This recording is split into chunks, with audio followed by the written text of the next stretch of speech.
So I had to record another video. More than anything, just I want to share with you and capture these moments because these are rare.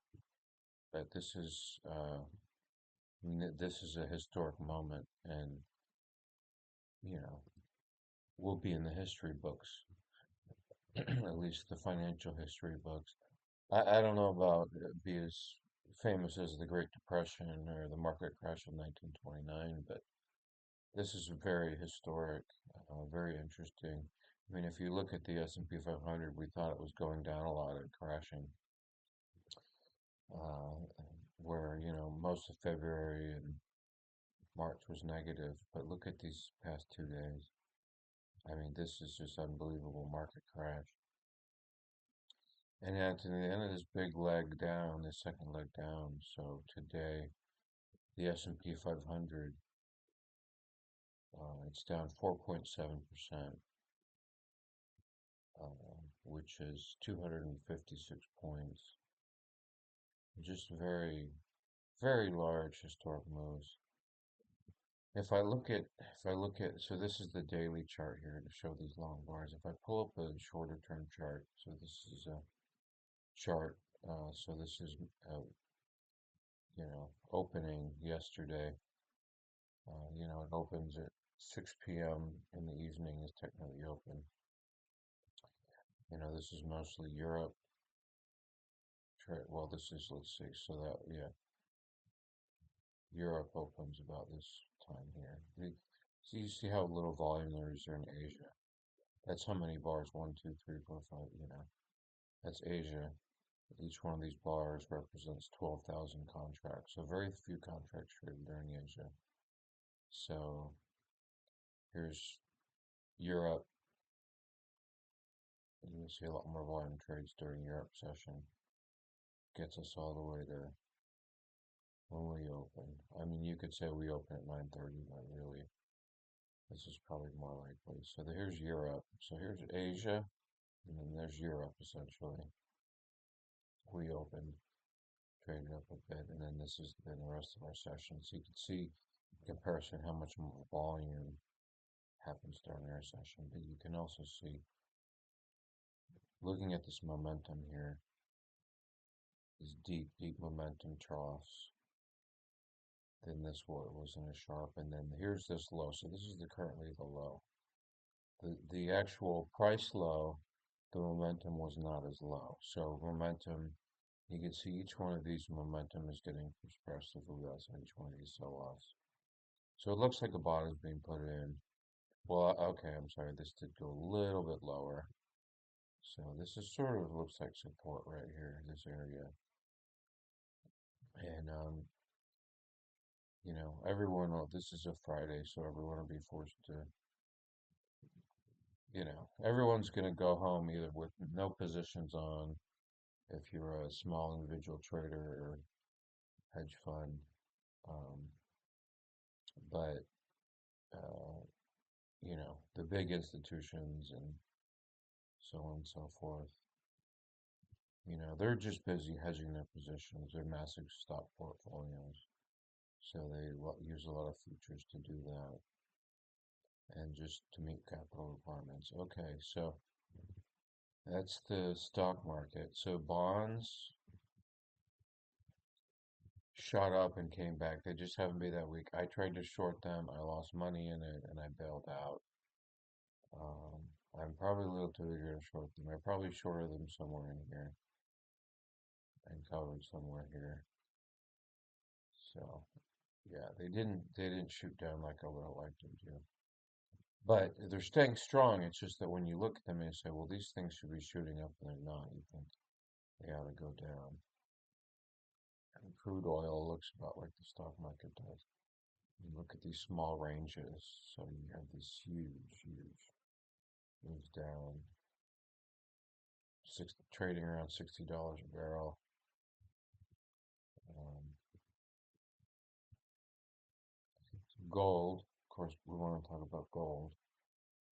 So we know gold was hanging in there, but like I said, eventually it's going to break with everything else, and sure enough, it's trading near its lows. It's trading near the support level. So it doesn't look near as bad as the others if you look at this daily chart, long term. So you can see it's still a very strong market, very good market. But we could see, it fought back, it fought back, it fought back, but it succumbed. It's probably, at least temporarily, it's probably a very good place to buy, to come in and buy right now and hold. I'm just not messing with anything right now. I've learned from experience. You think something is a good deal, and then, when the markets are collapsing like this, everything gets sold, everything gets um, silver. I need to do my stats on what money I made today. I made silver, though, is one of the more profitable ones, and it was just a timing thing. It had to play a little bit of catch up, so just was able to catch more of the move, this morning. So if you look at 9 a.m. here, it just has, since 9 a.m. it hasn't bounced as much. It's just sort of kept going straight down. Copper's another one. Copper, I should have stayed short all day.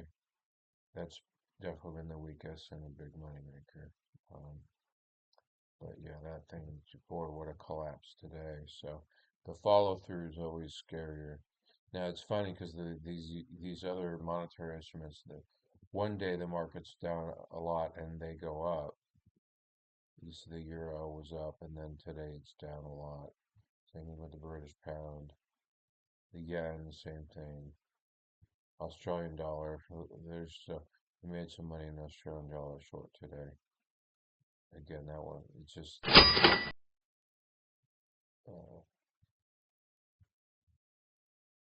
there's the Canadian dollar, shot up and came right back. So, in the end, everything gets killed. Here's soybeans got killed. Okay, except, so there are two things that are up: the bonds, which always go up at a crisis, and corn. For some reason, corn is up 2 points today. So this is one of those anomalies. I mean, sometimes things move in up directions, but when we're in crisis mode like today, to see something actually up on the day with corn, and it's almost like nothing happened. So this is indicative. This tells us something about corn. Just sitting here. It'll close soon, but it's been up all day. So let me tell you this much. I'm not going to buy it, but it is definitely a buy. It is definitely a buy. It's almost sure to go up. Um, just because there's some reason for it, and maybe it has to do with tariffs or something else. But so when you see these markets like live cattle here, when you see it down like 6.5, and it's just sitting there, when you see lean hogs down forward, this means they're limit down. So when I pull up these trader matrix windows, they show it best. Uh, they'll actually because it shows you where's my matrix? Here it is. So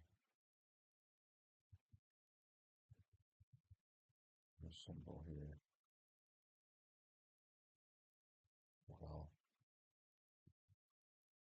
this is cotton, and I want a different symbol. And the data. Data. Oh, it's not gonna let me. Oh well. Anyways, I can't see it here, but when you pull it up, there'll just be a bunch of offers sitting at the ask. Just this huge amount of offers, and they won't trade because it's limit down. It's just sitting here. I know if I hit, I know what to do. There's my trader matrix. Open the link, green global symbol link there. So,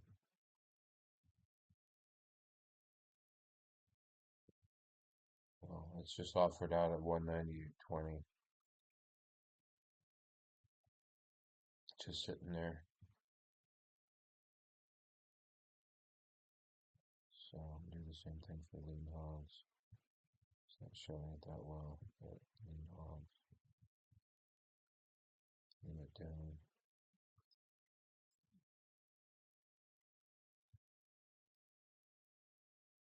Just sitting there, offered out at 91.55, but not moving.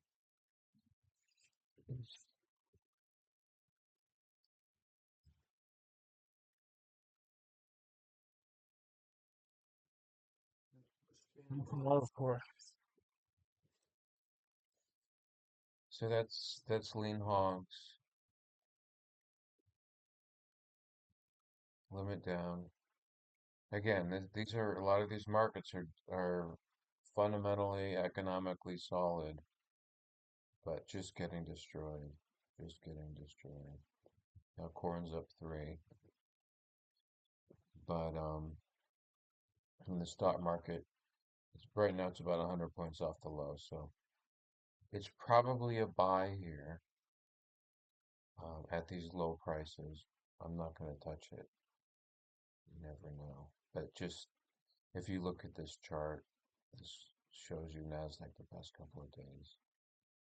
So here's our sneaky news report.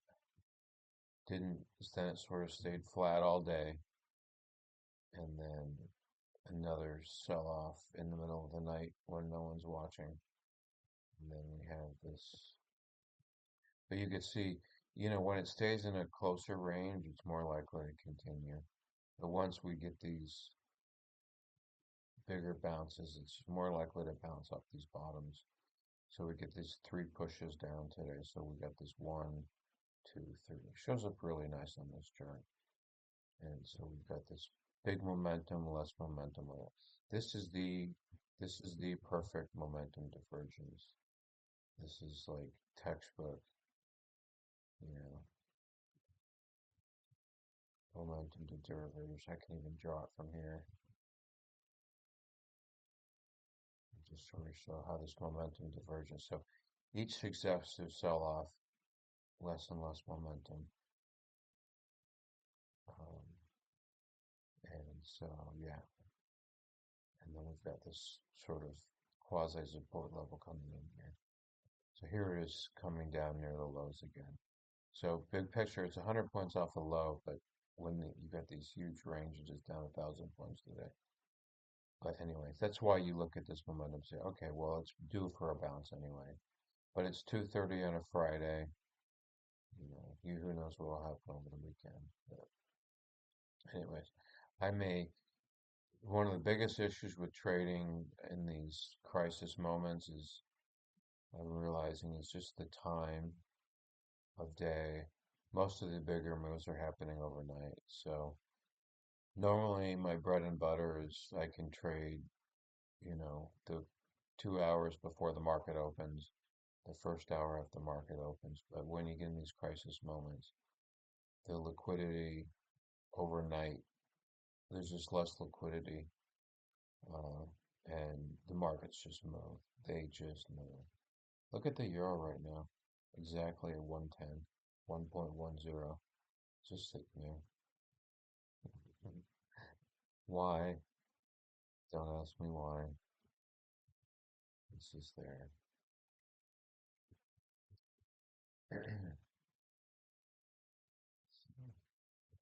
These big bounces, it looks like it's trying to find support before it goes higher too. But anyways, that's another story. Corn, we'll see what happens to corn next week. Up 3 points on the day. Unbelievable. Let's hang it in there. So anyway, that's my last video for this week. Checking out on Friday. The account's up to 1,075,000. So today, if you look at the closed P&L, I closed out 20,000 P&L today. I mentioned a couple of those trades, and we lost some money in the bonds again. The bond market, it just moves slowly, and my mental timing is just the bonds. It always has been, but we'll get it. We'll get it one of these days. Look at our balances today. So realized P&L today, 20,000. So we can see here. We lost 5,600 in the bonds. I thought I lost more than that. We made 24,000 in silver. Net the Nasdaq we lost 4,500. Copper we made 12,000. Crude oil 5,000. And the Australian dollar, well, I thought we would have made money in that today. I swear I closed up both. Oh, I think the morning positions on Nasdaq and Australian dollar didn't work out. You know, so you look at this and think, how could you lose money? Shorting these markets, but anyways, but that's how it works. It's always how it works. The big winners, the silver and the copper, the big winners take care of the more than cover for the losers. As long as you're trading with the trend, these sorts of things work out. Um, and yeah, a lot of that's just my impatience. I just once things start going in the red, I just don't mess around with it. If I'd held all day, I would have made money and everything, but I just don't. I'm just not interested in doing that. Just not how I trade. That would require me to sit there and watch markets move against me for much longer periods of time, and I just don't do that. Never ends well. Never ends well. So, anyways, uh, fading out for Friday.